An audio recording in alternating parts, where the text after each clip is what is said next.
right, we are about to embark on Robinson Crusoe, Chapter 3, or more accurately, The Life and Adventures of Robinson Crusoe, Abridged Edition, Chapter 3.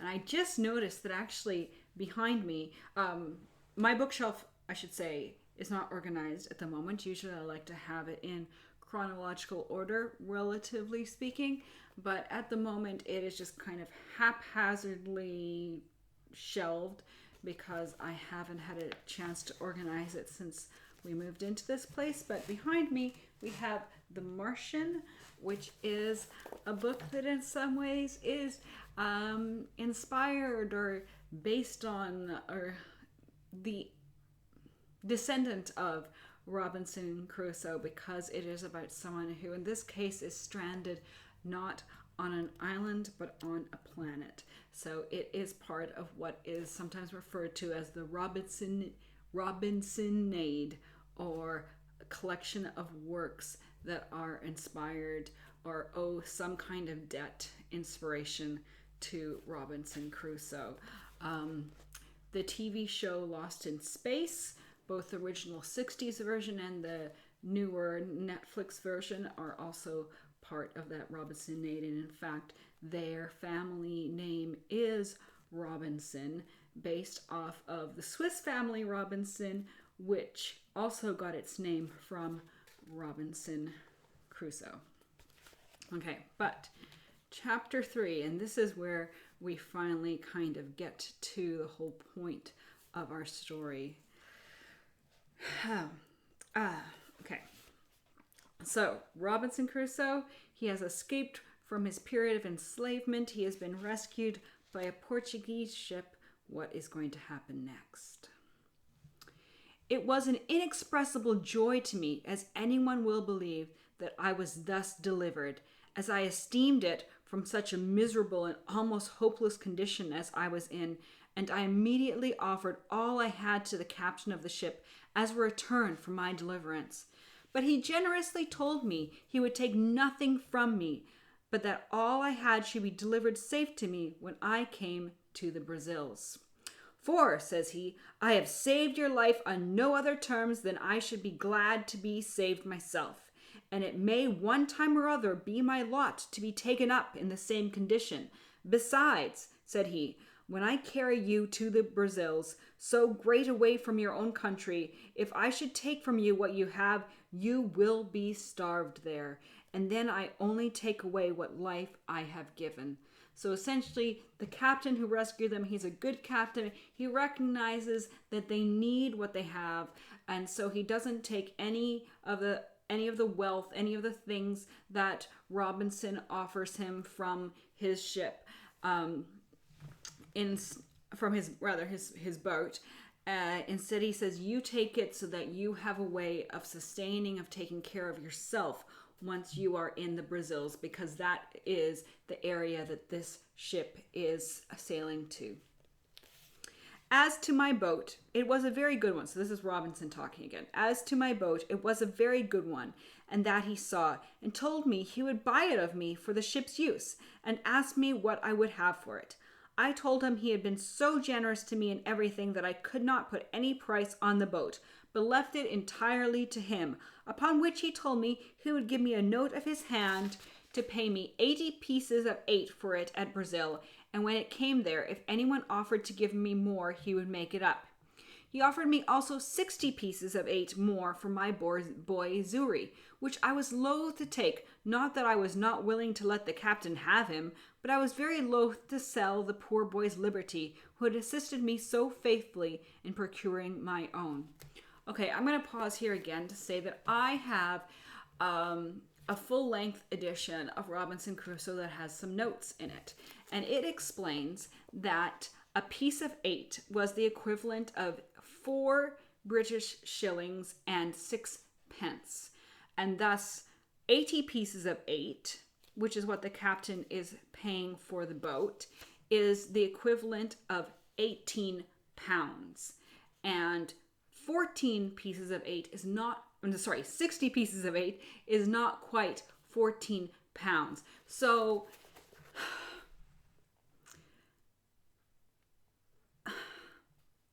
Zuri's life is not valued very highly, or his life as a slave is not valued very highly when he is being sold essentially for less than 14 pounds. Now, if you recall, in his previous expedition, Robinson himself took 40 pounds that he had borrowed from family after begging from them, and he managed to turn that 40 pound through his trade into 300 pounds. And now he is being offered for less than 14 pounds for this boy Zuri, who has been devoted to him, who helped save his life. They worked together to ensure neither of them were killed. Yeah. Doesn't exactly make you think that highly of Robinson, or for that matter of the culture of that time that placed such a low value on someone's life. Now realize that Robinson himself has been a slave for 2 years. He knows what it's like. Anyways. However, this is Robinson again. When I let him know my reason, when he let the captain know why he was loath to sell Zuri to him, the captain owned it to be just and offered me this compromise, that he would give the boy an obligation to set him free in 10 years if he turned Christian. Upon this, and Zuri saying he was willing to go to him, I let the captain have him. So basically, the captain is now saying, okay, I'll pay less than 14 pounds for him, and I will promise to let him go free after 10 years, so he'll only be a slave for 10 years. If, and only if, he promises to become a Christian. So as you can see, Christianity in some ways was more of a cultural thing at that time, because true Christianity, true conversion has to be of the heart. It cannot be bought and sold. Robinson lets the captain have both his boat and Zuri. We had a very good voyage to the Brazils and arrived in All Saints Bay in about 22 days after, and now I was once more delivered from the most miserable of all conditions of life, and what to do next with myself I was now to consider. The generous treatment the captain gave me I can never enough remember. He would take nothing of me for my passage, gave me 40 ducats for the lion skin which I had in my boat. So that's about 20 pounds. So he's paid less than 14 pounds for Zuri, but 20 pounds for the lion skin. And caused everything I had in the ship to be punctually delivered to me. And what I was willing to sell, he bought, such as the case of bottles, 2 of my guns, and a piece of the lump of beeswax, for I had made candles of the rest. In a word, I made about 220 pieces of 8 of all my cargo, and with this stock I went on shore in the Brazils. Okay, so pieces of 8 at the time kind of functioned like the euro does today. It's like a currency that was used throughout Europe. In fact, it was used throughout the Americas as well to some extent. It could also be called the Spanish dollar. So it originated originally from Spain. I had not been long here, but being recommended to the house of a good honest man like himself who had a plantation, I lived with him some time, and acquainted myself by what that means with the manner of their planting and making of sugar, and seeing how well the planters lived and how they grew rich suddenly, I resolved if I could get license to settle there, I would turn planter among them, resolving in the meantime to find out some way to get my money, which I had left in London, remitted to me. Now remember, he'd left 200 pounds behind in London. To this purpose, getting a kind of letter of naturalization, I purchased as much land that was uncured as my money would reach, and formed a plan for my plantation and settlement. So he has bought basically a sugar plantation, or one that is going to be a sugar plantation, but it is currently not cultivated. For 2 years, I could do little more than plant for food, but in the 3rd year, my fortunes rose. I was able to plant some tobacco, and my friend, the Portuguese captain, brought for me from England a servant and some cargo, purchased with half of the money I had left in London, which, being of good English manufacture, I was able to sell at great profit. But as abused prosperity is oftentimes made the very means of our greatest adversity, so was it with me. I went on the next year with great success in my plantation, and now, increasing in business and in wealth, my head began to be full of projects and undertakings beyond my reach, such as are indeed often the ruin of the best heads in business. Had I continued in the station I was now in, I had room for all the happy things to have yet befallen me, for which my father so earnestly recommended a quiet, retired life, and which he had so sensibly described the middle station of life to be full of. But other things attended me, and I was still to be the willful agent of all my own miseries.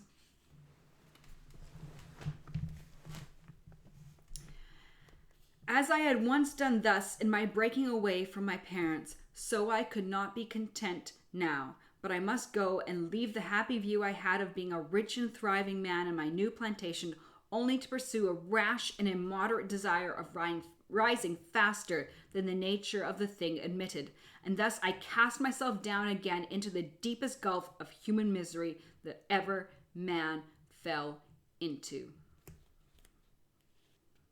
To come then by degrees to the particulars of this part of my story.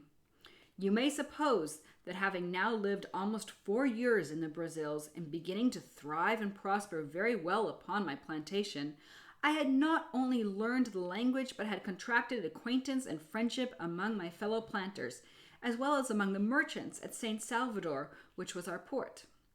And that in my discourses among them I had frequently given them an account of my 2 voyages to the coast of Guinea, the manner of trading with the Negroes there, and how easy it was to purchase upon the coast for trifles such as beads, toys, knives, scissors, hatchets, bits of glass, and the like, not only gold dust, elephants' teeth, etc., but Negroes, for the service of the Brazils in great numbers. So essentially, he's talking about the slave trade.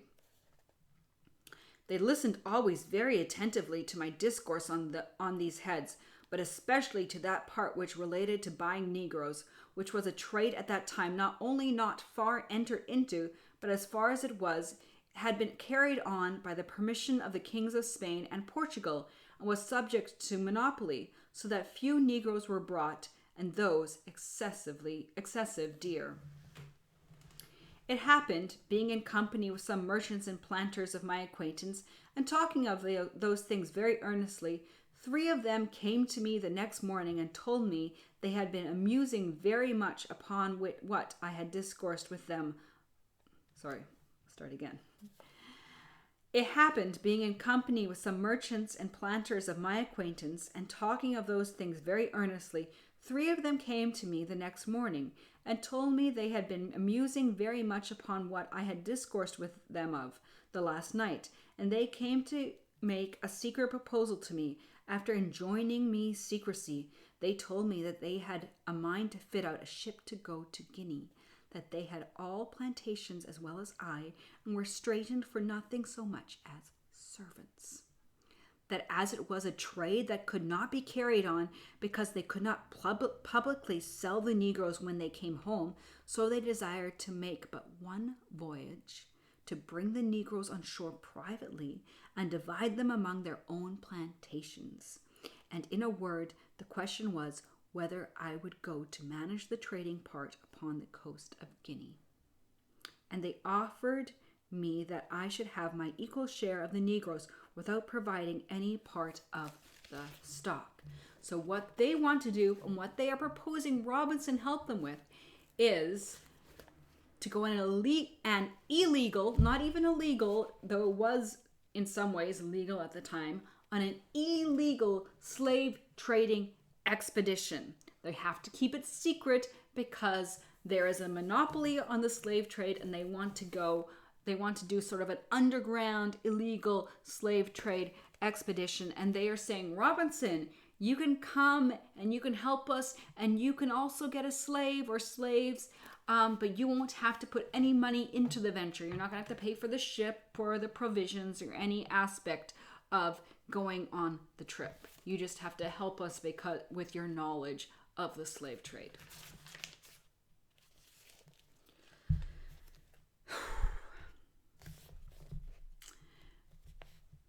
This was a fair proposal, it must be confessed. Had it been made to anyone that had not had a settlement and plantation of his own to look after, which was in a fair way of coming to a very considerable and with a good stock, which was in a fair way of coming to be very considerable and with a good stock upon it. But for me, that was thus entered and established and had nothing to do but go on as I had begun for 3 or 4 years more, to have sent for the other £100 from England, and who in that time and with that little addition could scarce have failed of being worth 3 or 4,000 pounds sterling, and that increasing too. For me to think of such a voyage was the most preposterous thing that ever man in such circumstances could be guilty of. So by this stage, he has sent for half of the £200 that he had stored in England, so that he got £100 sent back to him. He still has another £100 he could send for, which goes a long way where he's living right now. His plantation is going well, and he doesn't have to put much work into it because it's established. And in a few years, with the plantation and the money he brings from England, he could be worth 3 or 4,000 pounds sterling, which was a lot of money in that time, and he wouldn't even have to work that hard for it. So it would be ridiculous for him to consider going on this dangerous, illegal slave trading expedition. But of course, this is Robinson Crusoe we're talking about. Guess what he decides to do? But I that was born to be my own destroyer could no more resist the offer than I could restrain my first rambling designs when my father's good counsel was lost upon me. In a word, I told them I would go with all my heart, if they would undertake to look after my plantation in my absence, and would dispose of it to such as I should direct if I miscarried. That means if I died. I also made the owner of the neighboring plantation the partner of my plantation. Accordingly, the ship being fitted out and the cargo furnished and all things done as by agreement by my partners in the voyage, I went on board in an evil hour, the 1st of September, 1659, being 8 years to the day from when I left my father and mother at Hull, in order to act the rebel in their authority and the fool to my own interest. The same day I went on board, we set sail, standing away to the northward upon our own coast, with design later to stretch over for the African coast. We had very good weather, only excessive hot, all the way upon our own coast. In this course we passed the equator in about 12 days' time, when a violent hurricane took us quite out of our knowledge. It blew in such a terrible manner that for 12 days together we could do nothing but drive, and scudding away before it, let it carry us whither fate and the fury of the winds directed. And during these 12 days, I need not say that I expected every day to be swallowed up, nor indeed did any in the ship expect to save their lives. In this distress we had, besides the terror of the storm, one of our men died of the fever, and one man and the boy washed overboard. About the 12th day, the weather abating a little, the master made an observation as well as he could, and found that he was in the north part of Brazil, beyond the river Amazones, towards the river Orinoco, commonly called the Great River, and began to consult with me what course he should take, for the ship was leaky and very much disabled, and he was for going directly back to the coast of Brazil. I was positively against that.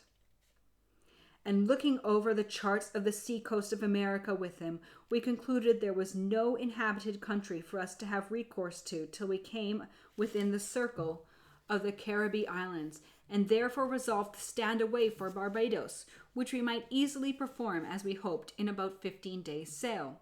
Whereas we could not possibly make our journey to the coast of Africa without some assistance, both to our ship and to ourselves. So they've been kind of blown out of their course by this bad weather.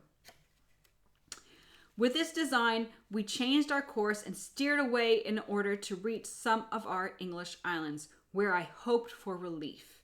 But our voyage was otherwise determined, for a second storm came upon us, which carried us away with the same impetuosity westward, and drove us so out of the very way of all human commerce, that had all our lives been saved as to the sea, we were rather in danger of being devoured by savages than ever returning to our own country.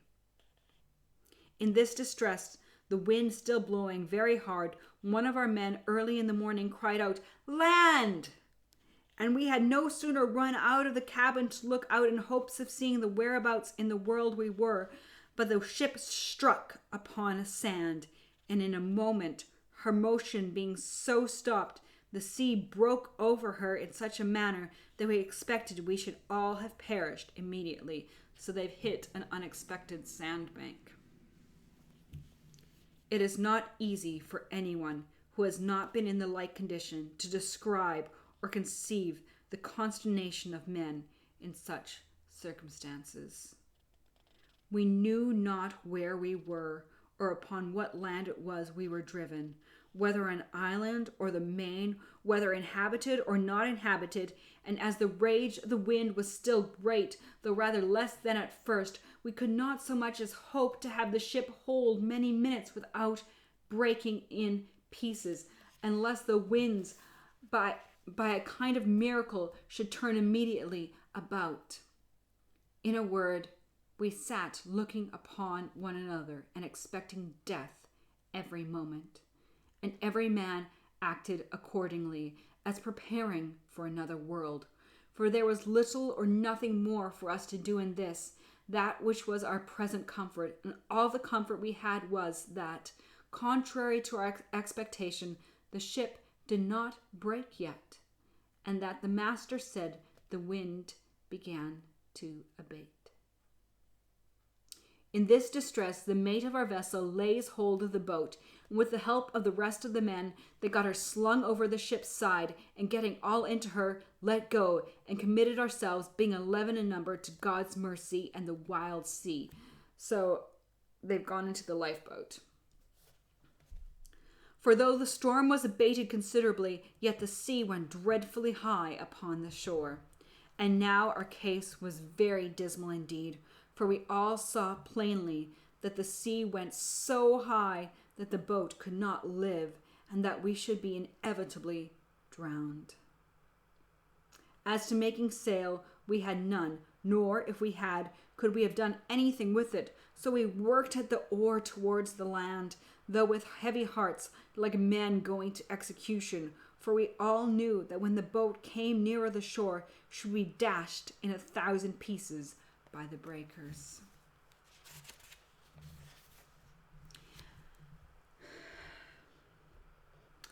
After we had rowed, or rather driven, about 1.5 leagues, as we reckoned it, a raging wave mountain-like came rolling astern of us. It took us with such a fury that it overset the boat at once, and separating us as well from the boat as from one another, gave us not time hardly to say, "Oh God!" for we were all swallowed up in a moment. Nothing can describe the confusion of thought which I felt when I sunk into the water. For though I swam very well, yet I could not deliver myself from the waves so as to draw breath, till that wave, having driven me, or rather carried me a vast way on towards the shore, and having spent itself, went back, and left me upon the land, almost dry, but half dead with the water I took in. I had so much presence of mind as well as breath left that, seeing myself nearer land than I expected, I got upon my feet and endeavored to make on towards the land as fast as I could before another wave should return and take me up again.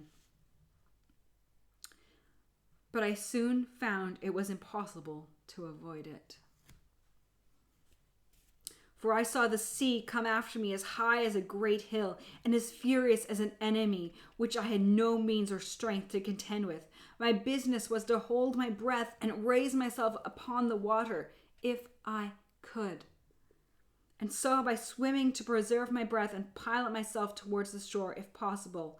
My greatest concern now being that the sea, as it would carry me a great way towards the shore when it came on, might not carry me back again with it when it gave back towards the sea. The wave that came upon me again buried me once 20 or 30 foot deep in its own body, and I could feel myself carried with a mighty force and swiftness toward the shore with a very great way. But I held my breath and assisted myself to swim still forward with all my might.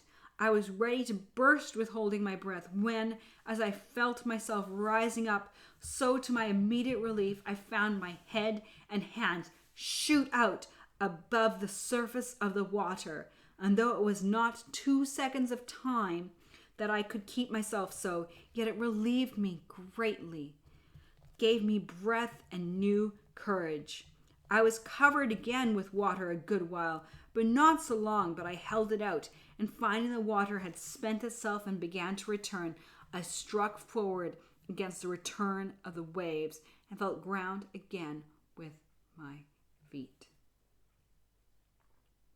I stood still a few moments to recover breath until the water went from me, and then took to my heels and ran with what strength I had farther toward the shore. But neither would this deliver me from the fury of the sea, which came pouring in after me again, and twice more I was lifted up by the waves and carried forward as before, the shore being very flat. The last time of these two had well near been fatal to me, for the sea, having hurried me along as before, landed me, or rather dashed me, against a piece of rock, and that with such force as it left me senseless, and indeed helpless, as to my own deliverance. For the blow, taking my side and breast, beat the breath, as it were, quite out of my body, and had it returned again immediately, I must have been strangled in the water. But I recovered a little before the return of the waves, and seeing I should be covered again with the water, I resolved to hold fast by a piece of the rock, and so to hold my breath, if possible, till the wave went back. Now, as the waves were not so high as at first, being nearer land, I held my hold till the wave abated, and then fetched another run, which brought me so near the shore that the next wave, though it went over me, yet did not so swallow me up as to carry me away. And the next run I took, I got to land, where, to my great comfort, I clambered up the shore and sat me down upon the grass, free from danger and quite out of reach of the water. So Robinson has managed to escape the storm. He has managed to escape being drowned. But where is everyone else? And what happens next? We'll find out in chapter 4.